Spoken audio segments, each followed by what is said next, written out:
Hello student, कैसे हैं आप लोग। उम्मीद करते हैं कि आप मस्त होंगे। आज कुछ पहले हम लोग जान लेते हैं। देखिए स्टूडेंट, यह जो बुक देख रहे हैं यह क्लास ट्वेल्थ का है। क्लास ट्वेल्थ का बुक है यह जो है यह क्लास ट्वेल्थ का बुक है। क्लास ट्वेल्थ जो कि BSCB बिहार बोर्ड में जो हम लोग को पढ़ना होता है क्लास ट्वेल्थ के लिए। तो यह बुक का मैं पूरे लाइन बाय लाइन यह बुक का मैं पूरे लाइन बाय लाइन इस बुक का मैं पूरे लाइन बाय लाइन पूरे एकदम हिंदी के साथ, उसका वर्ड के साथ, उसके माने के साथ पढ़ेंगे। पूरे बुक का सॉल्यूशन देखेंगे और उसके बाद में उसका वर्ड देखेंगे। उसके बाद फिर उसका क्वेश्चन आंसर देखेंगे पूरे हिंदी इंग्लिश के साथ, एकदम लाइन बाय लाइन हम लोग हिंदी इंग्लिश के साथ देखेंगे उसको। और उसके बाद उसका समरी देखेंगे, फिर उसका क्वेश्चन आंसर, फिर हर एक चैप्टर का हम लोग ऑब्जेक्टिव देखेंगे। ठीक, तो यह जो है, देखिए इस बार जो जो स्टूडेंट इस बार मैट्रिक एग्ज़ाम दिए हैं यानी क्लास 10th का, यानी कि इस बार जो 11th में जाने वाले हैं, कौन क्लास में 11th में जो इस बार जाएंगे उनके लिए भी यह फ़ायदा होगा। और इस बार जो क्लास 12th में चले गए हैं, मतलब जाने वाले हैं, क्लास 12th में जो इस बार अभी जाने वाले हैं, समझिए कि चलिए गए हैं, तो इस यानी कि जो इस बार 11th में जाएंगे, यानी जिनका एडमिशन होगा इस बार, जो इस बार एग्ज़ाम दिए हैं 2025 में, ठीक, उसके लिए भी यह फ़ायदेमंद होगा। और जो क्लास 12th में इस बार जाने वाले हैं, यानी क्लास 12th में वह समझिए कि आप लोग चल गए हैं, तो उनके लिए भी यह जो है पूरे फ़ायदेमंद होगा। हम लोग पूरे बुक का सॉल्यूशन करेंगे, पूरे lesson by lesson, objective subjective, पूरे line by line Hindi English के साथ, और पूरे समरी देखेंगे, पूरे हिंदी इंग्लिश के साथ क्वेश्चन आंसर देखेंगे। और देखिए दोस्तों, आप सबों के लिए सबसे अच्छा खुशखबरी यह है कि इस बुक का जो PDF है, पूरे लाइन बाय लाइन जो हम पढ़ाएंगे इस बोर्ड पर, पूरे इस बुक का PDF जितना पढ़ाई होगा डेली डेली, उसका PDF टेलीग्राम, याद रखना है, टेलीग्राम वीडियो के डिस्क्रिप्शन में लिंक रहेगा, ठीक ना। टेलीग्राम में जाना है और इसको क्या करना, टेलीग्राम पर जाके और इसको इस PDF का हम लोग क्या करेंगे, डाउनलोड कर लेंगे। तो इसका PDF जो है टेलीग्राम चैनल पर मिलेगा। नंबर 1 एजुकेशन बोर्ड, याद रखना है, नंबर 1 एजुकेशन बोर्ड याद रखना है। इसी पर हम लोगों का यही टेलीग्राम जो है नेम है, इसी पर जाके हम लोग क्या करेंगे, टेलीग्राम से ज्वाइन करेंगे। पूरे जितना पढ़ाई होगा सभी का PDF वहीं पर डाला जाएगा, वीडियो का लिंक भी वहीं रहेगा।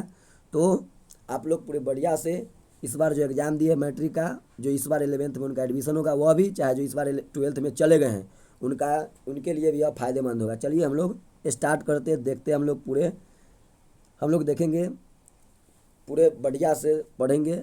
बाकी आप लोग कमेंट में बताइएगा कि आप लोग को कैसा लगता है यह। और उसके बाद में अगर आप लोग सपोर्ट करते हैं ज़्यादा से ज़्यादा, नंबर 1 एजुकेशन बोर्ड जो है हमारा यूट्यूब चैनल नाम है, पूरा ज़्यादा से ज़्यादा शेयर कीजिए, और ताकि मुझे हेल्प मिलेगी और मैं लगातार वीडियो बनाकर आपको पूरे बुक का सॉल्यूशन मैं करा दूँ। और इसका PDF भी Telegram, number 1 education board Telegram का लिंक वीडियो के डिस्क्रिप्शन में मिलेगा, जाकर उस पर टेलीग्राम से ज्वाइन हो जाना है और पूरे PDF को बढ़िया से कॉपी में नोट करना है, PDF पूरा निकलवा के उसको पढ़ना है। ठीक, आशा करते हैं कि आपको समझ में आ गया। देखते हैं हम लोग आगे, देखिए।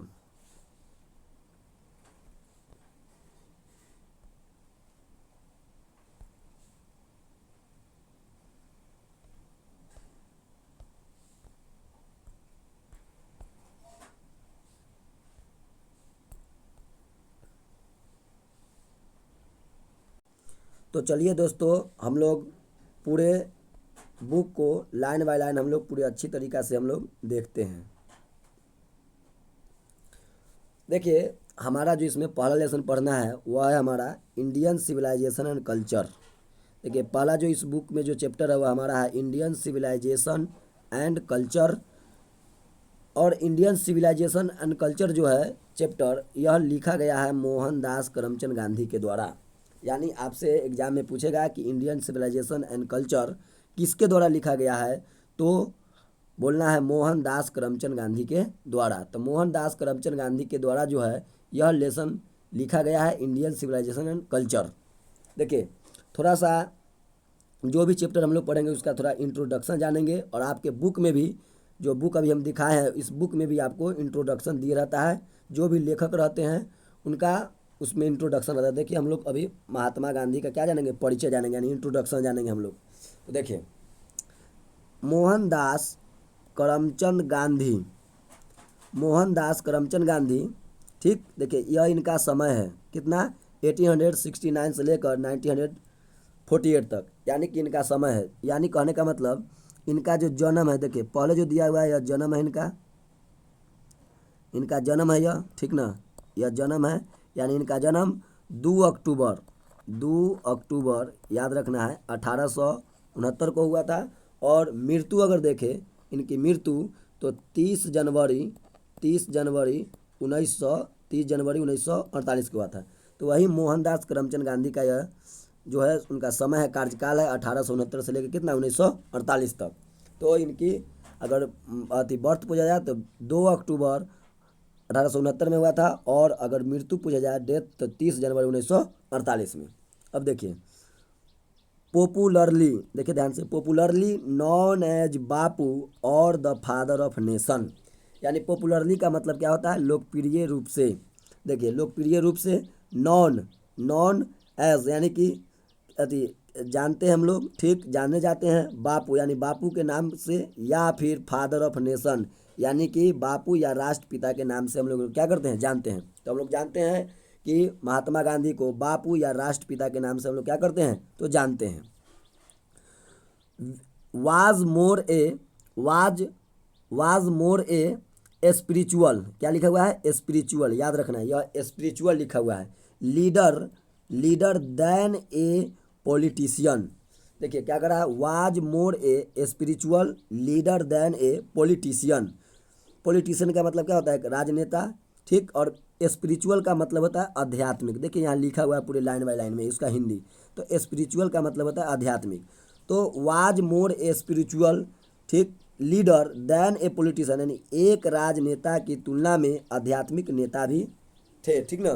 तो एक राजनेता की तुलना में आध्यात्मिक नेता अधिक थे। तो याद रखना है राजनेता तो थे ही, उसके अलावा मतलब कि एक आध्यात्मिक नेता भी थे, याद रखना है, मतलब कि कुछ बहुत चीज़ के बारे में वह अध्ययन करके और बहुत चीज़ के बारे में आध्यात्मिक उनको ज्ञान था।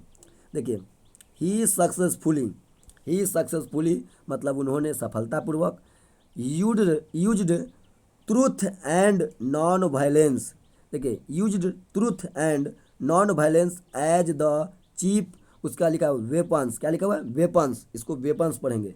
वेपन्स का मतलब होता है क्या, हथियार। वेपन्स का क्या मतलब होता है, हथियार। तो देखिए कह रहा है use truth and non violence, देखिए ट्रूथ मतलब होता है क्या, सत्य, ट्रूथ मतलब सत्य होता है, और नॉन वायलेंस माने अहिंसा। तो as the chief weapons against the British rule in India, यानी कहने का मतलब है सत्य और अहिंसा को भारत में ब्रिटिश शासन के खिलाफ मुख्य हथियार के रूप में उपयोग किया। यानी कहने का मतलब है कि महात्मा गांधी जो थे, जो हमारे राष्ट्रपिता थे देश के, वह ब्रिटिश शासन के खिलाफ, यानी भारत में, हमारे देश में ब्रिटिश शासन, हम जानते हैं कि हमारे देश में ब्रिटिश शासन जो था वह कायम था। हम लोग ब्रिटिश शासन के क्या थे, उपनिवेश थे हम लोग। तो ब्रिटिश शासन के खिलाफ इन्होंने हथियार के रूप में, ठीक, हमारे देश की आज़ादी के लिए, उनसे मुक्ति करने के लिए हम वह क्या किए, तो हथियार के रूप में सत्य और अहिंसा यानी कि ट्रूथ एंड नॉन वायलेंस का क्या किए, तो उपयोग किए। तो ट्रूथ एंड नॉन वायलेंस का मतलब हुआ सत्य और अहिंसा। याद रखना है महात्मा गांधी का जो मुख्य 2 हथियार था वह क्या था, उनका सत्य और अहिंसा। वह सत्य और अहिंसा क्या थे, पुजारी थे, याद रखना है। तो ब्रिटिश शासन के खिलाफ उन्होंने मुख्य हथियार जो उपयोग किया वह था हमारा क्या था, ट्रूथ एंड नॉन वायलेंस यानी सत्य अहिंसा। And helped Indian gain independence, and माने और होता है, हेल्प्ड यानी कि हासिल, मदद की है, हेल्प माने मदद करना, इंडियन गेन इंडिपेंडेंस, और भारत को स्वतंत्रता, 1 मिनट रुक जाइए, देखिए समझते हैं, देखिए इंडिपेंडेंस और भारत को स्वतंत्रता हासिल करने में मदद की। यानी कहने का मतलब वह उनका जो ब्रिटिश शासन के जो खिलाफ मुख्य हथियार था वह सत्य और अहिंसा था, और इसी से उन्होंने सत्य और अहिंसा से उन्होंने पूरे भारत को क्या किए, तो इंडिपेंडेंस यानी कि आज़ादी स्वतंत्रता हासिल करने में मदद की। तो उन्होंने हमारे देश को आज़ाद किए सत्य और अहिंसा का मुख्य हथियार बनाकर, याद रखना, ब्रिटिश शासन के खिलाफ। अब देखिए, फ्रॉम 1915 टिल 1948, यानी 1915 से लेकर 1948 तक। अब देखिए दोस्तों, 1915 यहाँ पर जो दिया हुआ है वह महात्मा गांधी जी दक्षिण अफ्रीका से भारत आए थे 9 जनवरी 1915 को। आपसे पूछा जाएगा महात्मा गांधी दक्षिण अफ्रीका से भारत वापस कब आए, तो याद रखना है 9 जनवरी 1915, 9 जनवरी 1915। तो वही उनका दिया हुआ है 9 जनवरी 1915 टिल, यानी कितना 1948, यानी 1948 में उनकी क्या हुई, डेट हुई थी, अभी हम लोग देखे थे। तो 1915 से लेकर 1948 तक उन्होंने क्या किए, तो 1948 तक अंत आते आते उन्होंने देश को आज़ादी दिलवाई, और 1915 में वह भारत वापस लौटे थे दक्षिण अफ्रीका से 9 जनवरी 1915 को। इसलिए हम लोग प्रत्येक वर्ष प्रवासी भारतीय दिवस मनाते हैं, याद रखना है, प्रवासी भारतीय दिवस हम लोग 9 जनवरी 1915 को मनाते हैं, क्योंकि ये दक्षिण अफ्रीका से कहाँ थे, भारत आए थे, याद रखना है। और 1948 तक इनकी जो क्या थी, वह इनकी मृत्यु हुई थी 30 जनवरी 1948 को। अब देखिए, आपसे पूछ सकता है अहिंसा दिवस हम लोग कब मनाते हैं, यानी नॉन वायलेंस दिवस, तो 2 अक्टूबर को, याद रखना है, 2 अक्टूबर को हम लोग अहिंसा दिवस यानी नॉन वायलेंस डे मनाते हैं, नॉन वायलेंस डे मनाते हैं, याद रखना, नॉन वायलेंस डे मनाते हैं, यानी कि अहिंसा दिवस, यानी कि इनका जन्मदिन पर जो इनका जो जन्म हुआ था 2 अक्टूबर को, जिसे हम लोग गांधी जयंती मनाते हैं, इसी दिन को हम लोग अहिंसा दिवस के रूप में मनाते हैं, नॉन वायलेंस के डे के रूप में मनाते हैं। अब देखिए, ही कम्प्लीटली डोमिनेटेड इंडियन पॉलिटिक्स, ठीक, ही कम्प्लीटली डोमिनेटेड इंडियन पॉलिटिक्स, वह पूरी तरह से भारतीय राजनीति पर छापे रहे, ठीक ना, यानी 1915 से लेकर 1948 तक जो थे, वह जो थे पूरी तरह से भारतीय राजनीति पर क्या रहे, छाए रहे, एकदम छाए रहे, समझिए कि पूरे छाए रहे पूरे भारतीय राजनीति पर 1915 से लेकर 1948 तक के। He died at the hands of a fanatic on 30 January 1948, यानी कहने का मतलब ही डेड यानी कि उनकी मृत्यु हैंड ऑफ ए क्या है, तो याद रखना फनेटिक ऑन 30 जनवरी याद रखना 1948, यानी उनकी मृत्यु जो हुई थी वह एक कट्टरपंथी यानी एक अंधभक्त, किनके, तो नाथूराम गोडसे, याद रखना है, उनकी मृत्यु जो हुआ था 30 जनवरी 1948 को, वह एक कट्टरपंथी अंधभक्त के हाथों से उनकी हत्या हुई थी, जिनका नाम था नाथूराम गोडसे। उन्हीं ने इनको पिस्तौल चलाकर क्या किए थे, तो हत्या कर दिए थे, याद रखना है। कट्टरपंथी यानी देखिए यहाँ लिखा हुआ है फनाटिक का मतलब होता है कट्टरपंथी या अंधभक्त, तो वही कट्टरपंथी या अंधभक्त जिनको जो नाथूराम गोडसे थे, उन्हीं ने इनको क्या किए थे 30 जनवरी 1948 को पिस्तौल चलाकर दिल्ली के बिरला भवन में जो थे, वह मतलब कि इनको जा रहे थे प्रार्थना में दिल्ली के बिरला भवन में, वही जगह पर इनको पिस्तौल चला के भीड़ में मार दिया गया था नाथूराम गोडसे के द्वारा। अब देखिए, हीज ऑटोबायोग्राफी यानी उनकी आत्मकथा, ऑटोबायोग्राफी का मतलब क्या होता है, आत्मकथा, माई एक्सपेरिमेंट विथ ट्रूथ, देखिए बहुत इंपॉर्टेंट ऑब्जेक्टिव है, यानी महात्मा गांधी का अगर आपसे पूछा जाए कि उनका आत्मकथा का क्या नाम है, तो माई एक्सपेरिमेंट विथ ट्रूथ, उनकी जो पूरी जीवनी है, आत्मकथा है, वह इसी पुस्तक में लिखा हुआ है, माई एक्सपेरिमेंट विद ट्रूथ में। तो उनकी ऑटोबायोग्राफी क्या है, तो आत्मकथा लिखा हुआ है my experiment with truth, and the numerous क्या है, यह numerous articles that he wrote for young India, याद रखना है, यंग इंडिया, और अनेक लेख, देखिए, और अनेक लेख जो उन्होंने यंग इंडिया के लिए लिखे थे। तो महात्मा गांधी का देखिए एक इधर हो गया हमारा आत्मकथा क्या है, तो आत्मकथा है माई एक्सपेरिमेंट विथ ट्रूथ, ठीक ना, यानी सत्य के साथ मेरे प्रयोग, my experiment with the truth का मतलब हुआ सत्य के साथ मेरे प्रयोग। और देखिए एक उनका जो पत्रिका है यंग इंडिया, तो याद रखना है यह भी उन्हीं के द्वारा लिखा गया है, young India, my experiment with truth, ये सब किनके द्वारा लिखा गया, तो महात्मा गांधी के द्वारा लिखा गया है। तो यंग इंडिया एक पत्रिका है, उन्हीं के द्वारा लिखा गया था, ठीक। And the speeches that he delivered on different occasions, याद रखना है, देखिए एंड माने और द स्पीचेज यानी क्या है, भाषण दिए डैट ही यानी उन्होंने डिलीवर्ड यानी कि विभिन्न अवसरों पर ऑन डिफरेंट क्या, तो याद रखना ओकेजन्स, और वह भाषण जो उन्होंने विभिन्न अवसरों पर दिए। ठीक, आगे देखिए उसके बाद है reveal reveal reveal him not only as an original thinker but also as a great master of chest, याद रखना है। तो कहने का मतलब है reveal him not only as an original thinker but also as a great master of chest, क्या लिखा हुआ है, तो याद रखना चेस्ट लिखा हुआ है। देखिए और उसके बाद में क्या है, तो इडी इडियमेटिक, याद रखना इडियमेटिक इंग्लिश। ठीक, तो देखिए वे सब न उन्हें केवल एक मूल विचारक के रूप में बल्कि सादगी और मुहावरेदार अंग्रेजी के एक बेहतरीन गुरु के रूप में भी प्रकट करते थे। तो याद रखना है वे सब यानी कि रिवियल हिम नॉट ओनली यानी कि उन्हें न केवल as a an original thinker यानी एक मूल विचारक but also as a great master of chest यानी कि बल्कि सादगी और मुहावरेदार अंग्रेजी के एक बेहतरीन गुरु के रूप में भी प्रकट करते थे। ठीक, आगे देखिए इन द फॉलोइंग एग्जैक्ट का मतलब क्या होता है, तो सार, याद रखना है। ठीक, तो इन द फॉलोइंग एग्जैक्ट यानी निम्नलिखित सार इंडियन सिविलाइजेशन एंड कल्चर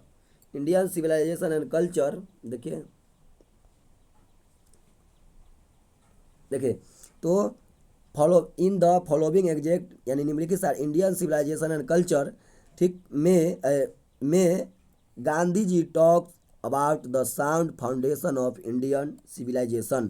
तो Gandhi ji talks about the sound foundation of Indian civilisation, Gandhi ji भारतीय सभ्यता की ठोस नींव के बारे में बात करते हैं। फाउंडेशन माने क्या होता है, तो नींव, फाउंडेशन माने क्या होता है, तो नींव, याद रखना है। ठीक, आगे देखिए which has successfully withstood the passage of time यानी जिसने विदस्टूड समय के साथ सफलतापूर्वक यानी सक्सेसफुली क्या हुआ, पैसेज ऑफ टाइम यानी मुकाबला किया। विदस्टूड का मतलब क्या होता है, तो मुकाबला किया और टिका रहा। तो गांधी जी से भारतीय सभ्यता की नींव के बारे में बात करते हैं यानी कि भारतीय सभ्यता क्या है नहीं है उसके बारे में बताते हैं, उसके फाउंडेशन के बारे में बताते हैं। Which has successfully withstood the passage of time, जिसने समय के साथ सफलतापूर्वक मुकाबला किया और टिके भी रहे, याद रखना है। तो भारतीय सभ्यता के बारे में ठोस नींव के बारे में बताते हैं, बात करते हैं और हमारे दूसरी सभ्यता के बारे में तुलना करते हैं और उसके बाद में उनसे समय के साथ सफलतापूर्वक क्या करते हैं, टिके रहते हैं। तो विदस्टूड द पैसेज ऑफ टाइम। अब देखिए हम लोग गांधी जी के बारे में इंट्रोडक्शन जाने। गांधी जी के बारे में लोग समझ गए कि उनका जन्म 2 अक्टूबर 1869 को हुआ, मृत्यु 1948 को हुआ। ठीक, उसके बाद हम लोग जानते हैं कि यह राष्ट्रपिता या बापू के नाम से उनको हम लोग जानते हैं।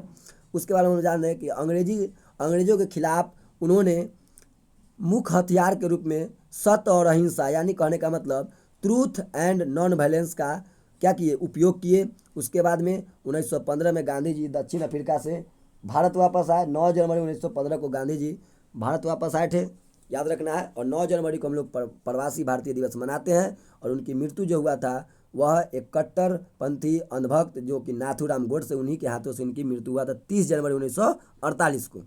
तो और उसके बारे में देखिए गांधी जी की जो आत्मकथा है वह हम क्या है, माई एक्सपेरिमेंट विथ ट्रूथ है, हम लोग यह भी जान गए। और उनका एक पत्रिका है यंग इंडिया, याद रखना है यंग इंडिया। यह सब जो था उनको गांधी जी को बहुत ही मतलब कि फेमस किया। यह सब पत्रिका मिलके, हरिजन है उनका, फिर बहुत सारा है। तो कहने का मतलब है गांधी जी भारतीय सभ्यता की ठोस नींव के बारे में बात करते हैं और समय समय पर मुकाबला करते टिक रहते हैं दूसरी सभ्यता के साथ, ये भारत की सभ्यता की तुलना करते और बताते हैं। देखिए अब उसी के बारे में हम लोग समझते हैं। देखिए आपके जो किताब है, बुक है, उसमें पूरे पैराग्राफ 1 2 करके दिया हुआ है। तो हम लोग डेली 2-3 पैराग्राफ के बारे में देखेंगे, समझेंगे और उसका फिर आगे उसका जब खत्म हो जाएगा पूरे पैराग्राफ सॉल्यूशन कर लेंगे हम लोग। तो उसका हम लोग फिर क्या देखेंगे, तो समरी देखेंगे, उसके बाद क्वेश्चन आंसर, उसके बाद हम लोग क्या देखेंगे, ऑब्जेक्टिव देंगे। इसी तरह हम लोग पूरे लेसन को अच्छी तरह पढ़ेंगे। और इसका PDF आप लोग टेलीग्राम से ज्वाइनिंग हो जाइएगा। इसका पीडीएफ वहाँ पर डाल दिया गया है। पीडीएफ याद रखना, टेलीग्राम का नंबर 1 एजुकेशन बोर्ड याद रखना है। यह चैनल ने भी और टेलीग्राम का भी ये लिंक डिस्क्रिप्शन के नीचे में डाल देगा। वहाँ से जाके आप लोग पीडीएफ डाउनलोड करके और निकलवा के और उसको पढ़ सकते हैं। तो आगे हम लोग देखते हैं पैराग्राफ 1 हम लोग आज देख लेते हैं। पैराग्राफ 1, तो पैराग्राफ हम लोग 1 पढ़ लेते हैं आज। देखिए क्या लिखा हुआ है पैराग्राफ 1 में। देखिए कह रहा है पैराग्राफ 1 में आई बिलीव डैट। देखिए पैराग्राफ 1 में क्या लिखा हुआ है, तो आई बिलीव डैट यानी मैं मानता हूँ कि, डैट मैं आई बिलीव डैट यानी मैं मानता हूँ कि द सिविलाइजेशन इंडिया हैज़ उसके बाद पढ़ेंगे इवॉल्व्ड। क्या पढ़ेंगे इसको, evolved is not to be beaten in the world. यानी आई बिलीव डैट मैं मानता हूँ कि, कौन कर रहे हैं, गांधी जी बोल रहे हैं, मैं मानता हूँ कि द सिविलाइजेशन इंडिया हैज़, इसके बाद इसको पढ़ेंगे evolved is not to be beaten in the world. यानी भारत में विकसित सभ्यता को दुनिया में चुनौती नहीं दिया जा सकता। यानी कह रहा है कि भारत में जो हमारे देश में जो विकसित सभ्यता है, जो डेवलपमेंट जो हमारे कल्चर है, उसको दुनिया में चुनौती नहीं दिया जा सकता। Nothing can equal the seeds उसके बाद में सोन, इसको क्या पढ़ेंगे, सोन बाय आवर एंसेस्टर्स। क्या पढ़ेंगे इसको, एंसेस्टर्स याद रखना है। तो हमारे पूर्वजों द्वारा, देखिए nothing can equal the seeds, इसको सीड्स पढ़ेंगे, सोन बाय आवर एंसेस्टर्स। क्या पढ़ेंगे, एंसेस्टर्स इसको बोलेंगे, एंसेस्टर्स। तो कहने का मतलब हमारे पूर्वजों द्वारा बोए गए बीज। देखिए सीड्स माने क्या होता है, बीज। तो एंसेस्टर्स, ठीक ना। तो एंसेस्टर्स का मतलब क्या होता है, तो हमारे पूर्वज, एंसेस्टर्स का मतलब हमारे पूर्वज।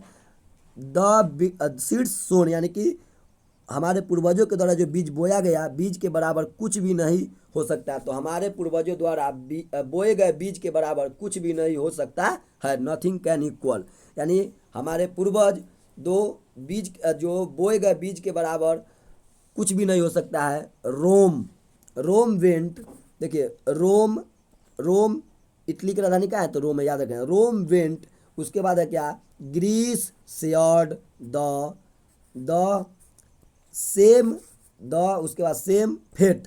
तो याद रखना है, Rome went Greece shared the same, उसके बाद पढ़ेंगे fate, the might of the Pharaohs. क्या पढ़ेंगे इसको, फराहोज वाज। तो इसके बारे में आगे देखते हैं। यानी Rome went Greece shared the same, उसके बाद पढ़ेंगे क्या चीज़, तो fate the might of the Pharaohs was. आगे हम लोग देखते हैं। देखिए हम लोग आगे देख रहे हैं, वाज ब्रोकन। तो कहने का मतलब है रोम, देखिए इटली की राजधानी क्या है, रोम। तो रोम जो दुनिया से मिट गया, ग्रीस का वही हाल हुआ। यानी कह रहे हैं महात्मा गांधी, देख रहे हैं कि रोम जो दुनिया से मिट गया, उस तरह ग्रीस का भी वही हाल हुआ। फिरौन के बल टूट गए।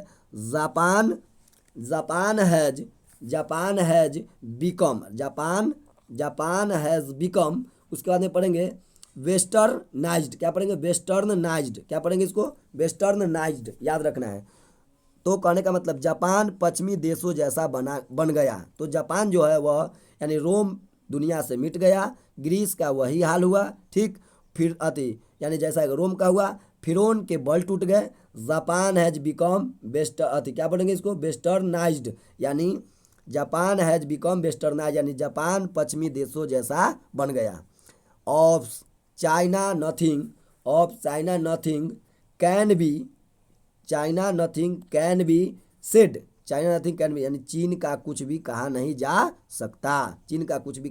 सकता। बट इंडिया इज क्या, स्टील।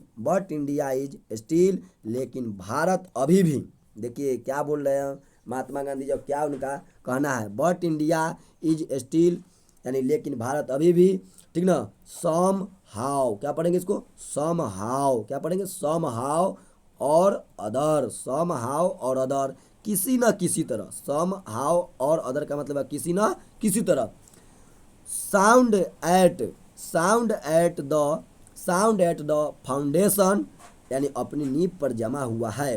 कहने का मतलब देखिए गांधी जी बता रहे हैं इस चैप्टर के इंडियन सिविलाइजेशन कल्चर के माध्यम से कि रोम जो है पूरी दुनिया से मिट गया, ग्रीस का भी वही हाल हुआ, फिरौन के बल टूट गए, जापान पश्चिमी देश जैसा बन गया। ठीक, चाइना के बारे में तो कुछ कहा नहीं जा सकता, लेकिन भारत जिसमें हम लोग जन्म लिए हैं, भारत किसी न किसी तरह अपनी नींव पर जमा हुआ है, अपनी नींव पर जमा हुआ है। उसके बाद देखिए देखिए उसके बाद में लिखा the people of learn their lessons, the people of, एक मिनट, लर्न देयर, एक मिनट रुकिए, द पीपल ऑफ यूरोप छूट रहा है यहाँ पर, क्या है, Europe, the people of Europe learn their lessons from the writings of men the Greece और रोम।